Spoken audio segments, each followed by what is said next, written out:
Bismillahirrahmanirrahim. Assalamualaikum warahmatullahi wabarakatuh. Alhamdulillah wassalatu wassalamu ala nabiyyina Muhammad bin Abdillah wa ala alihi wasallam wa ala wala quwwata illa billah wa bismillah sadri wa salli amri wa tatamil lisani qawli. Teman-teman semuanya, ini kita podcast pertama di Wadih Press dengan pemateri yang sangat keren begitu. Sebagaimana video sebelumnya, setiap kali podcast Wadih Press dengan judul Di Balik Tinta Mengenal Penulis dan Karyanya, kami buka dengan pantun dan nanti ditutup dengan pantun gitu ya. Oke, kita buka dengan pantun teman-teman semuanya. Tinta di tangan menulis cerita, mengungkap kisah penuh makna. Selamat datang di podcast kita, Di Balik Tinta Kita Berkarya. Nanti silakan komentar, like gitu ya di kolom komentar. Ini sudah hadir di hadapan kita teman-teman semuanya, Bapak Anang Mas Duki. Nanti kami bacakan secara singkat CV-nya. Beliau termasuk di dosen ilmu komunikasi Universitas Madaran. Beliau S1 di UIN Sunan Kalijaga, kemudian S2 di UGM ilmu komunikasi, dan S3-nya beliau di Shanghai University. Jadi beliau ini lulusan Shanghai University. Yang beliau tulis adalah tentang ngenger. Nah, ini nanti kita banyak mengulik tentang buku beliau ini. Jadi teman-teman yang pengen tahu lebih jauh silakan komentar, nanti munculkan pertanyaan, dan jangan lupa like dan share. Nanti akan kami sampaikan kepada pemateri kita. Kita sapa dulu, siapa Anang Mas? Alhamdulillah, terima kasih Mas Fadlur. Masya Allah, ini termasuk dosen yang saya kagumi karena memang tokoh dan karyanya banyak sekali. Ketika saya melihat di beberapa penelitian beliau sejak dulu tahun 2013 sampai sekarang masih ada terus, dan ini buku yang beliau tulis dan sudah siap, tinggal teman-teman klik di link nanti bio untuk pemesanan buku ini. Langsung saja, Pak Anang Mas Duki, ini yang pertama, makna ngenger ini apa Pak? Ngenger itu ikut orang. Oh, ikut orang. Iya, ikut orang. Jadi kalau kita melihat beberapa definisi di dalam literatur gitu ya, khususnya Jawa, karena ngenger itu kan kata Jawa ya, itu banyak sebenarnya. Jadi termasuk ada karya itu Sumantri Ngenger, ya, itu semacam novel gitu. Terus kemudian ada santri yang ngenger kepada kiai, gitu. Jadi di pondok-pondok pesantren banyak seperti itu. Nah, jadi ngenger itu adalah saya mau memberi sebuah ruang lingkup ya, itu anak yang dia itu masih usia sekolah, kemudian ikut orang lain, gitu, ikut orang lain. Berarti mirip dengan intilan gitu? Iya, atau punya irisan? Punya irisan, tetapi tidak 100% mirip. Kalau kintilan itu makan, minum, tidur tidak di orang yang dikintili, iya. Tapi kalau ini tidur di rumahnya, makan juga di rumah induk semang. Paham. Jadi ada induk semang, tokoh begitu. Nah, itu kemudian ya karena tokoh, kemudian dia rata-rata itu orang yang berpunya, gitu ya. Terus kemudian dia itu ya anak pungut lah, gitu.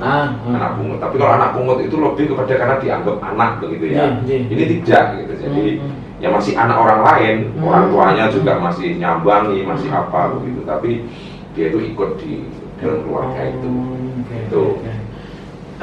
Sebelum nanti kita kaji lebih dalam, Pak. Latar belakang penulisan buku ini bagi pribadi Pak Anang sendiri apa ketika itu? Jadi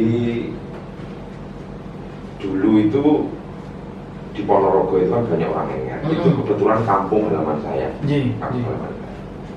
Salah satu pelaku ngenger itu kebetulan almarhum bapak saya.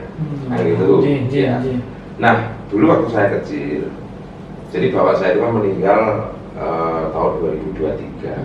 Ya, saya saat itu baru kuliah. Tapi saat saya SMP, SMA, awal-awal kuliah itu bapak itu sering cerita tentang ngenger, tentang apa itu. Saat itu saya tidak ngeh begitu ya. Terus kemudian setelah saya bergelut di dunia akademik, jadi dosen gitu, itu baru kemudian memori-memori itu muncul. Gitu. Oh, ini kok kayaknya menarik gitu. Terus teman-teman bapak saya yang ngenger itu kebetulan masih hidup. masih hidup di tahun saya meneliti ini ya, 2019, 2018. Sekarang juga masih ada beberapa yang masih hidup begitu, tapi memang usianya sudah 80-an, 75 tahun gitu ya. Nah terus kok ini ada fenomena menarik menurut saya gitu ya. Nah terus yang lebih menarik lagi kemudian di situ ada transformasi ideologi. Gitu. Nah terus kemudian saya ajukanlah itu pembiayaan, penelitian di internal UAD, beberapa kali lolos, kemudian saya. Jadi proses penelitian saya itu juga tidak semerta-merta 1 tahun selesai gitu. Itu panjang dari mudik, sekalian wawancara, silaturahmi, ya kan, gitu. Kira-kira bisa lah. Luar biasa, ngenger. Ini teman-teman sebagai informasi ya. Satu prolognya dari Prof. Abdul Mukti, Sekretaris Umum PP Muhammadiyah yang sekarang Dikdasmen atau Dikdas ya, Pendidikan Dasar dan Menengah Republik Indonesia. Kemudian juga ada dari epilognya Prof. Yun Jun Kim. Wah ini profesornya Pak Anang berarti J. Prof. Yun Jun Kim. Ya, bukan profesor, promotor bukan ya. Tapi rekan di sana. Ya rekan, jadi beliau kebetulan peneliti Muhammadiyah dari Korea, Kangwon University itu beberapa kali ketemu, dan beliau ini bergelut di antropologi, gitu ya. Nah kemudian saya minta untuk jadi epilog tadi ya. Ya jadi teman-teman, para guru besar dan profesor dalam negeri maupun luar negeri aja mengiyakan buku ini, berarti teman-teman harus belajar buku ini, gitu ya. Oke, kemudian yang selanjutnya Pak Ana, tradisi ngenger ini berarti kurang lebih sudah lama begitu nih di Ponorogo. Apakah ada yang, mohon maaf, mungkin kasus-kasus di situ arah ke eksploitasi anak atau malah bahkan memasa depankan anak itu sendiri? Ya, jadi gini. Dalam buku itu saya tulis bahwa anak-anak yang ngenger ini itu anaknya orang yang tidak mampu. Jadi, apalagi tahun 60-an, 70-an itu ada bahasanya kalau Jawa itu pagebluk ya. Pagebluk itu makanan itu pokoknya nggak panen lah. Banyak tikus, macam-macam gitu ya. Makan itu susah sehingga ya stunting itu banyak. Terus kemudian gejolak politik tahun 65 ditambah gitu. Harga-harga mahal, inflasi luar biasa, ekonomi benar-benar menjelitkan gitu. Nah terus kemudian mereka ini miskin. Nah kemudian ada harapan untuk bisa sekolah dengan ikut orang. Maka kemudian dibawalah ke Ngawi begitu. Mereka itu rata-rata ya lulus SMP. Tapi lulus SMP zaman dulu dengan sekarang itu beda. Usia mungkin 15 tahun, 17 tahun itu usianya mungkin begitu zaman dulu itu ya, karena sekolahnya mereka putus-putus atau bahkan sekolahnya terlambat gitu ya. Nah, ketika ikut orang ini, mereka itu ya seperti anak mereka sendiri. Jadi mereka menjalankan kehidupan rumah tangga, ikut membantu pekerjaan rumah tangga, membersihkan rumah, ya kan, kemudian ke sawah. Karena rata-rata induk semang yang ada di Ngawi itu punya ladang yang luas, punya sawah yang luas. Jadi mereka ya membantu itu gitu. Nah nanti imbalannya mereka itu ya hidup di situ, makan di situ, kemudian disekolahkan. Kan kira-kira gitu, disekolahkan. Apakah ini ada erat kaitannya dengan eksploitasi? Menurut saya tidak sama, tidak sama. Karena karena mereka itu tidak merasa dieksploitasi dari segi anak-anaknya sendiri. Kemudian yang kedua, orang tuanya juga mereka itu bebas, mau diambil kapanpun kalau memang sekiranya tidak ikhlas ya, atau merasa anaknya apa itu diambil sewaktu-waktu juga boleh, ya kan. Terus kemudian di Ngawi itu ada pondok pesantren, kemudian ada sekolah diniyah, ada sekolah formalnya. Jadi di situ juga banyak banyak tokoh-tokoh yang mengawasi mereka begitu ya. Sehingga proses eksploitasi itu menurut saya dalam penelitian saya itu tidak saya temukan. Saya beberapa kali ngobrol dengan ibu semang ya sudah dianggap anak sendiri. Dan mereka pun bahkan sampai menikah gitu kan, itu persaudaraan. Bahkan sampai sekarang pun yang masih saling mengunjungi itu masih Masih. banyak. Oh, apakah kalau menurut Pak Anang sendiri, apakah kira-kira tradisi ngenger ini akan bisa berlanjut? Karena dengan zaman sekarang, mohon maaf ya, terkadang anak itu bahkan kadang apa Gen Z, Gen Alpha begitu teman-teman ya, ketemu dengan para sesepuh terkadang cuma diem, nggak bisa banyak omong gitu ya. Apakah menurut Pak Anang sendiri, kira-kira apakah tradisi ini akan bisa berlanjut di masa-masa sekarang ini? Sebenarnya masih ya, Masih, mungkin ya? di tempat-tempat tertentu masih begitu. Tetapi menurut saya yang penting itu begini, ini kan apa ya, bentuk kesadaran orang yang mampu untuk membantu yang tidak mampu, sebenarnya begitu ya. Betul. Nah, dengan yang menyekolahkan dia tinggal di rumahnya kan begitu, itu menurut saya sangat menarik. Iya. Gitu ya. Karena sekarang ini banyak anak-anak di pelosok yang tidak bisa sekolah dan seterusnya. Nah, di Jogja saya itu menemukan anak ngenger itu sebenarnya. Jadi kita punya senior namanya Kang Wiyadi. Kang Wiyadi itu di rumahnya itu ada 4 atau 5 anak mahasiswa, bahkan diantaranya ada mahasiswa UAD jurusan tafsir hadis kalau tidak salah. Itu yang tinggal makan di rumahnya Kang Wiyadi ini, gitu ya. Terus kemudian Kang Wiyadi membantu menyekolahkannya, gitu kan. Terus anak ini namanya Dono, ya, karena saya beberapa kali ketemu itu. Anak ini ya membantu Kang Wiyadi karena Kang Wiyadi punya bisnis, punya usaha, jaga tokonya dan seterusnya. Nah, jadi sebenarnya seperti ini bisa diadopsi gitu ya. Kalau tadi sempat disinggung di awal itu kintilan itu, kalau kintil itu kan ada tokoh ceramah atau ada tokoh kemana kita ikut gitu. Kita tidak hanya ikut dalam kondisi itu, tapi ikut selama 24 jam. Jadi Mas Badrul dan teman-teman sekalian, yang bisa kita pelajari itu bukan hanya dari ngenger yang ada di Ngawi itu ya.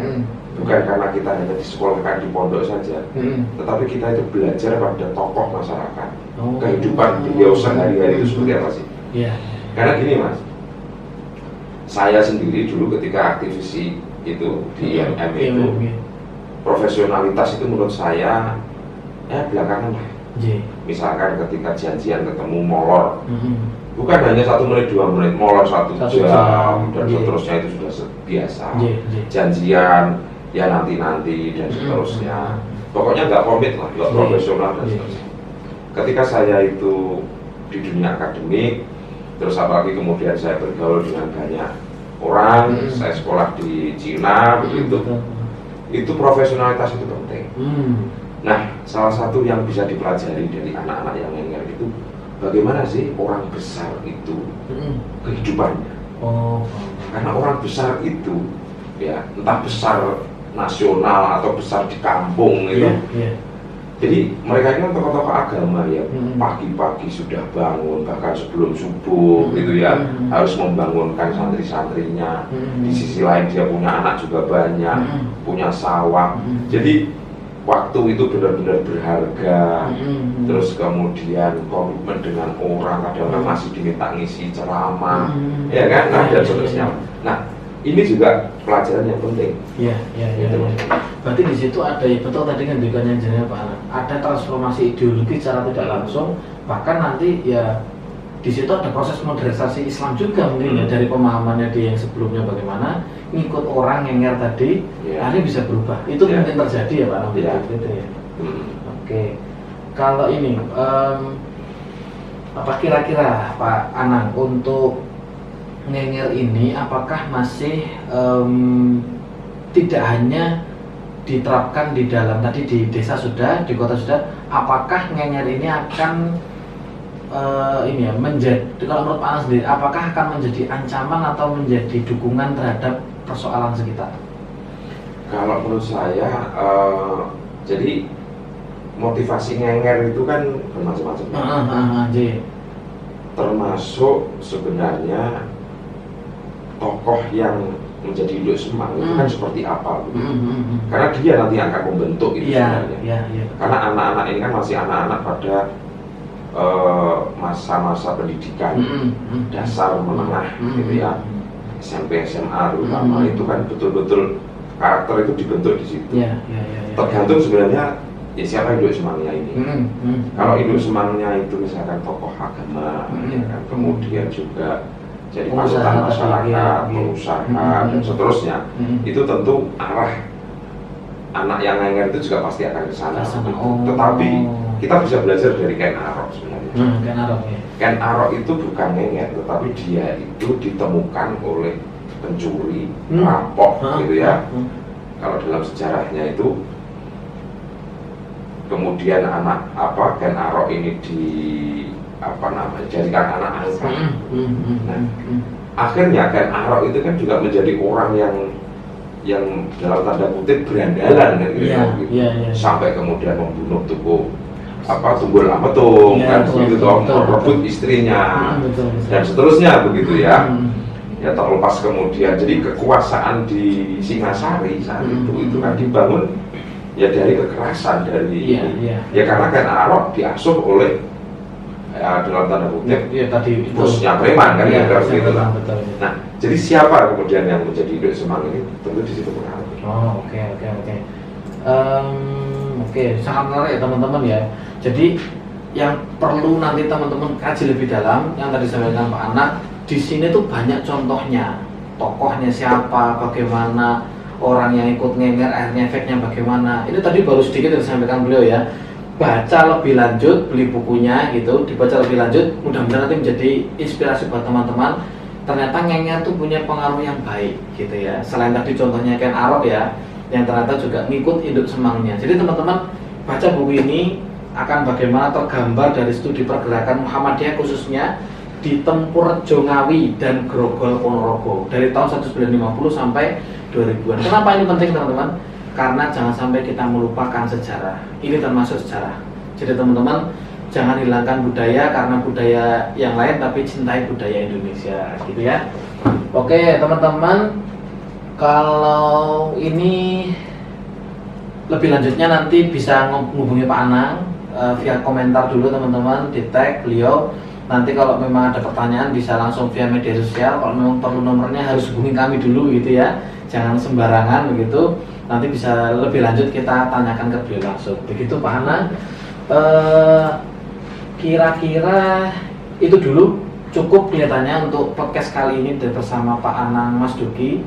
Nanti silakan dibaca bukunya, nanti ada di link bio teman-teman, kami ulangi kembali. Dan jangan mudah puas dengan apa yang teman-teman dapatkan sekarang.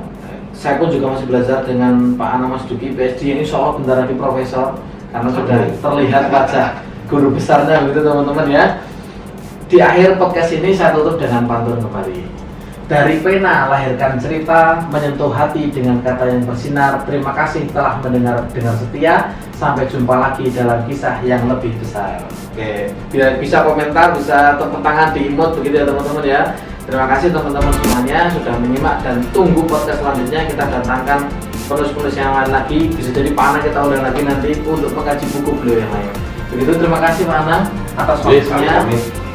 Teman-teman semuanya, kembali lagi nanti di podcast kita, podcast Di Balik Tinta, mengenal penulis dan karyanya. Assalamualaikum warahmatullahi wabarakatuh. Waalaikumsalam.